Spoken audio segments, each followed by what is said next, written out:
real? Oh, all right, okay. Okay, I'm gonna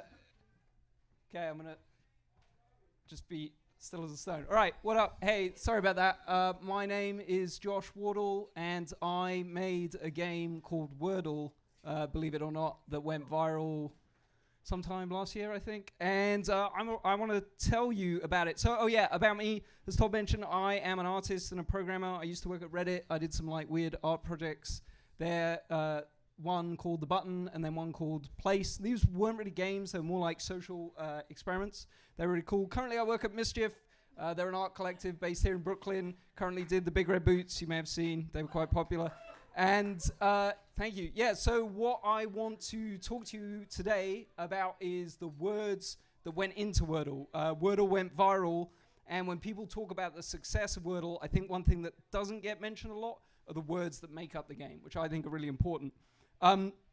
Just so if you haven't played Wordle before, the way it works is it is a daily word guessing game where you are trying to guess a 5-letter word. So each day there's a new 5-letter word. Everyone's trying to guess it. You enter a guess. It gives you some feedback. In this case, it's telling you that S is present in the word, but it's not in the first spot. Oh, these were cool gifts, Todd. These were cool gifts. This is now the second guess is telling you that A is present and it is in the second spot. You learn some more about the S. You learn some more about the E. The gray letters you don't know about anything about. You do another guess. Okay, there's only one thing it could be. Boom. Perfect. You got it figured out. And yeah, this is a shout out to Annie. I agree. Okay, so here is a problem. We got to build this 5-letter word game. Where are we going to get all the 5-letter words from? So what I thought we could do is let's just come up with them together. So anyone got a 5-letter word? Power. That's a good one. Odd one to start, but I like it. Anyone else? I'll go chump. Anyone? Darts, clams. Okay, a couple of plurals. All right, okay. So this is going to take a while. So what we're going to do instead is we are going to go to someone else who's done the work for us. And this is called SoPods, which doesn't stand for anything, but now it's called Collins Scrabble Words. Collins as in like the people who make dictionaries, not a person called Colin. And what it is it's basically a list of words that are acceptable in competitive Scrabble. So now, something about word people is they tend to be pretty fastidious about words and like they want to know if something's in or out. I approach this whole thing in a much more, easygoing. I don't really think about it too much. So it was great. We just go to these people. They've figured out what words matter, and we'll just shove them in the game. So you can see 5-letter words. They're about 13,000. Amazing. So Wordle's word count, 13,000. More importantly, how long do I have to go before I figure out what to do when the words run out? If there's one word a day and there are 13,000 words, 35 and a half years. That's amazing. I'll probably be dead. I don't have to think about it. So what I do then is I made a prototype of the game that looks really bad in Android. This was in 2013.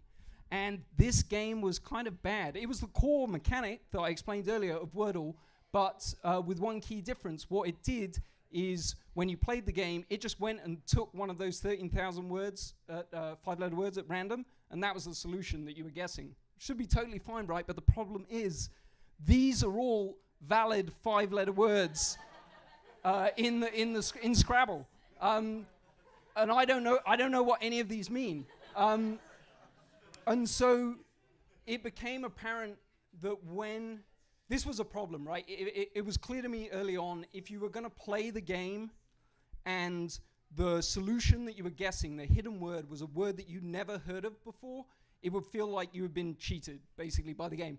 Not only that, if it's a bizarro word, like one of these, you can't bring to the game what you already understand about the English language and apply that to the game, and that's what makes Wordle so enjoyable. And so it makes it, this is the game that I base Wordle off, Mastermind, where you're guessing this colored pattern, hidden pattern, and there's nothing in the pattern that relates the colors to one another. So you can't, you have to like really brute force and use logic. You can't bring all this understanding you have a logic to the game. So then we have a question.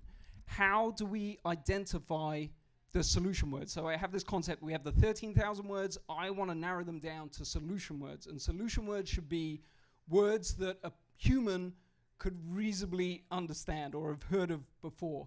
And so just think about it, how would you go around filtering out those bizarro words like these? How do you get out of those and get down to words that humans know? So the way I did it, which was a bit weird, was I made a game. So I made this game, which basically showed you one of the 13,000 words, and then you had to say if you knew it, you didn't know it, or you kind of maybe thought you knew it, maybe. And my partner, Pollock, who sat there, all right, what's up? She played the game, you can barely call it a game, and categorized all 13,000 words into whether you knew them.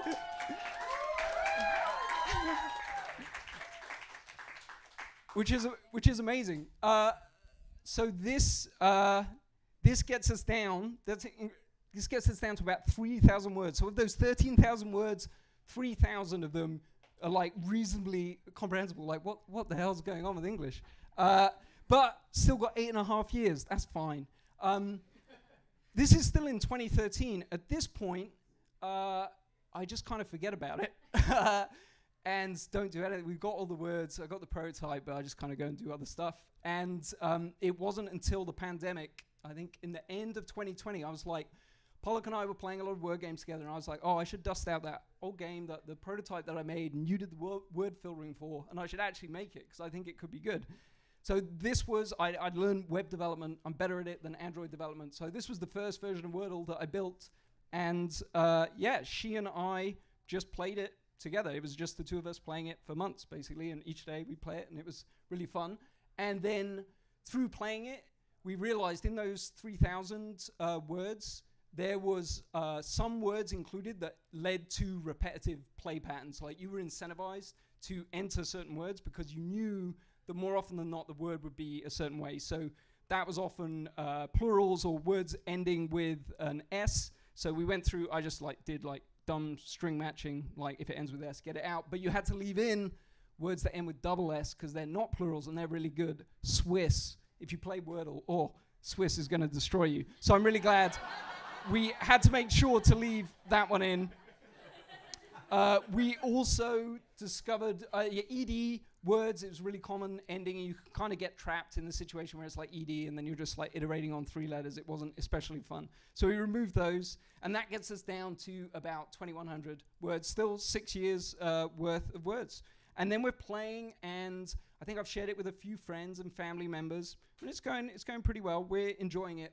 And then somehow it gets picked up by a New York Times newsletter. They email these things out, and in the footnote, P.S., check out Wordle. So a bunch of people who I don't know now start playing the game.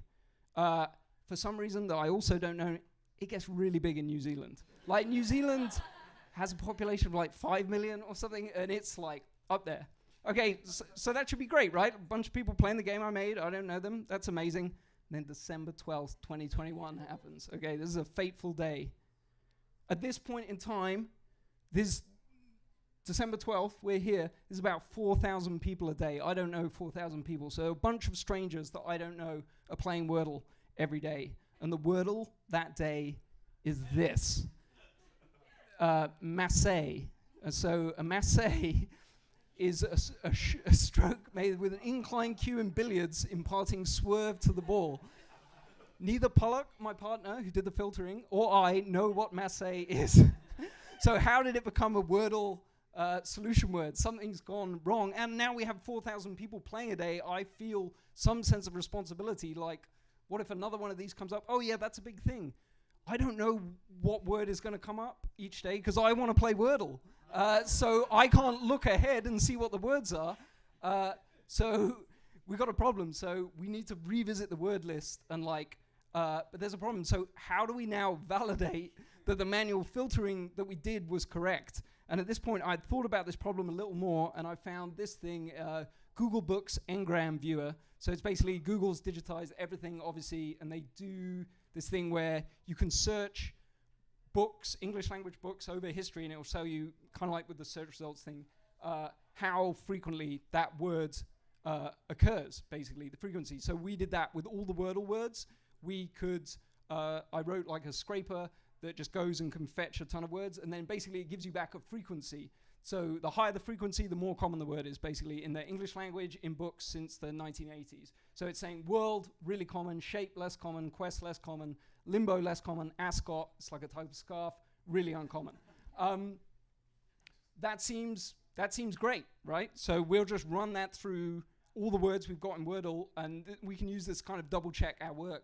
And there's also, because Massey got through, maybe we accidentally filtered out some words that should be in the solution list. So that's an opportunity there. But there's one problem in that it sometimes behaves kind of weirdly. So Google thinks the word blessed, B-L-E-S-T, is more common than sulky, snore, unlit, and racer. And I don't even know what blessed means. I'm going to say it's less common than those things. So we still have to do manual filtering. Basically, we use the frequency numbers that Google gives us. And Pollock and I went and looked at the list of words and kind of like, do these look like they should be in? And for the most part, this worked. These were words that were going to be Wordle solutions that probably shouldn't have been. That had just like slipped through, maybe by a bug, or maybe, we thought around the time when it was just us playing, it was okay for these to be the solutions. So we got those out, and that was great. And then on the flip side, we also got to put a bunch of words back in. We had accidentally removed a bunch of words. We were going to deprive the world of having pizza, which is just going to destroy people. It's going to be amazing. So this was great. We got to put a bunch of words back in. You may notice, the more observant among you, fiber goes back into the list, but with the European, like the Queen's English spelling, R-E instead of E-R. This is going to come back later on, but this, to me, indicates like how subjective and inexact we were throughout this whole process. I'm from the UK, Pollock's from America. We were kind of going back and forward on these things. I insisted, for some illogical reason, that fiber should be included, but it wasn't like I was saying, word game people tend to want there to be a structure and it to be really clear. We were just like, well, how we feel at the time, really, we'll just shove it in. And that's great. We actually increased the word count by doing this. We're up to 2,300 words in solution words in Wordle, 6.5 years about. That's great. And then, so everything's going great until 1 month later, exactly 1 month later, in fact, I don't know how this happened, January 12th, another fateful day in Wordle history. This is the solution, favor. Now, Americans among you thinking, what's wrong with that? Well, in Europe and other non-American English-speaking countries, there's a U between the O and the R, right? And if you recall, Wordle's getting very popular, not just in the US, but in New Zealand, where they speak the Queen's English, and Australia, and the UK, and India. And this is how many people are playing Wordle right now. This was when we were at December 12th, 4,000 people a day when I was freaking out about Massey. This is about 4 million people playing every day in a month. And so I'm like, oh my God. I go to my inbox. It pales in comparisons to Todd's inbox, but it's still pretty up there. And at this point, there are too many emails to read. I just click one at random. It's called feedback. It's from a guy named Steven. He says, you have a worldwide audience. US spelling is pretty shitty. That's the email. That's it. So obviously, I want to respond with anger to Steven. Like, you're playing this game, like, I made it. But instead, I tried to take a moment and I gave this very, me trying to be really grown up. If your goal when providing feedback is to get the other party to change their mind, this is not a good way to go about it. When I read this, it makes me feel like my work is not valued and unmotivates me to make any changes in future.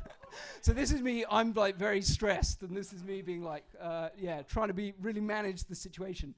He emails back, he says he's Australian, he's like, kind of gets frustrated by the American-centric view of the world, things I totally understand. He apologizes, I accept the apology, and then out of nowhere, he sends me this email as well. He said, basically he says, I'm having a tough time at the moment. I'm looking down the barrel of a divorce. After 26 years of marriage, I was tired, I was a bit pissed off, and I fired off an angry email because the game didn't meet my expectations. I thought the email would get a response from a call center or a bit, but it didn't. it got a response from someone who had invested themselves in something good, someone real, and someone who I then discovered was also pretty stressed. I was really stressed. Your response was right on the money, and it was gracious. I had to own that, and hopefully I'll think twice about the person at the other end next time. So thanks and kudos. This is an amazing outcome, right? Like, he's being...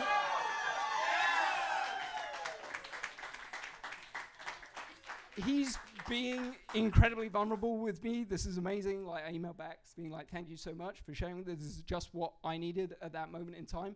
And this, like, all came out of, like, you know, he had this really strong response to this word that we put in the game that was super subjective. I understood it, and I never would have thought that that decision could lead to this outcome. I'm really glad it did. I think this was an amazing experience.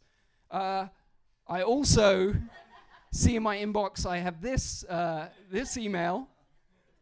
Can't resist. Let's open that up. They say, we'd love to sponsor Comfort as a Wordle, and have the surprise revealed to players be that Kraft Mac and Cheese was the sponsor of Wordle. So this is amazing. I think they've overlooked that Comfort is 7 letters and Wordle is based around 5 letters. So at this point, basically, I don't read emails anymore. I just stop reading emails. And that's it, actually. We don't change the word list anymore. And then the New York Times buys the game. They have to figure out what they want to do with the word list. And obviously, they have a totally different agenda and idea for how these things should work. So that's it. Thank you very much.